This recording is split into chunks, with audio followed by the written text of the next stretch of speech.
nos approches managériales de la performance. Nous avons fait le tour des sites, des filiales, des services pour le budget de tour de fin d'année.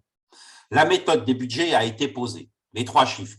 Un chiffre qui mesure l'activité au quotidien, un chiffre qui donne la tendance de l'avenir et un chiffre qui qualifie le suivi des affaires dans la durée. Les 2 actes, le fait marquant de la période, la décision pour la période à venir. Nous sommes certains que c'est clair, posé, précis pour chacun. La question est, les budgets seront-ils suivis? Dans les faits, la réponse se construit en ce moment à l'arrivée des premiers résultats de janvier. Nous allons constater plusieurs situations possibles. Premièrement, tout est out. Deuxièmement, certains chiffres sont bons, d'autres moins. Troisièmement, les 2 actes ne sont pas transmis. Quatrièmement, potentiellement, tout est dans le plan. Nos approches managériales de la performance dans le courant de cette semaine est le véritable lancement de l'année. Nos réactions, nos approches managériales à la réception, puis au plan d'accompagnement et à la réelle mise en place de la démarche budgétaire de 2022, donc les principes pour atteindre nos ambitions. Les performances ne sont pas les mêmes au sein de chaque service, site ou filiale. Le management sera forcément approprié à chaque situation. Toutefois, si nous sommes globalement dans la situation 1, tout est out, posons-nous les questions. Avons-nous été trop ambitieux? Le marché est-il là où nous l'avions imaginé? Nos prévisions sont-elles à la mesure de nos capacités? Ainsi de suite. Dans les faits, nos résultats seront plutôt mitigés. Nos réactions, notre pratique du contrôle, nos accompagnements et toutes les démarches des membres du CODIR vont être scrutées. Soit nous sommes en phase avec l'approche que nous avons prônée, soit notre management est en décalage. Nous n'aurons pas de deuxième chance. L'analyse et la pratique des résultats de janvier posent les fondements managériaux de l'année, donc la réussite de l'année entière. La première étape est bien évidemment la mesure même de la performance. Nous possédons tous les outils de mesure, en long, en large et en travers, trop probablement. Une seule certitude, ne prenons pas contact avec nos équipes ou membres de nos équipes en affichant ces résultats. Ce sont ces résultats, c'est à lui de nous en parler. C'est la première marche vers l'acceptation de sa propre performance, de sa propre responsabilité, positive ou non. Le contrôle est un acte de management qui se doit de valoriser l'équipe, le collaborateur.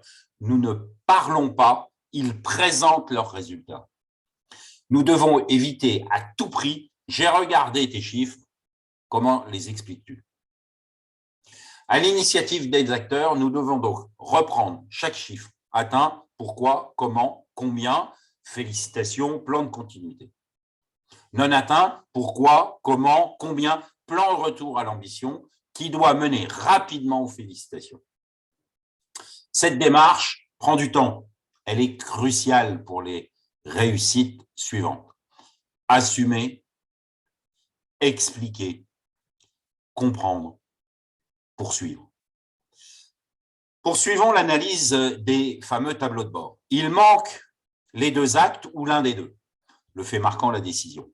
Le simple fait de ne pas indiquer les 2 actes pour soi-même ou son équipe est soit de ne pas avoir compris la logique, soit sciemment de ne pas adhérer à la démarche.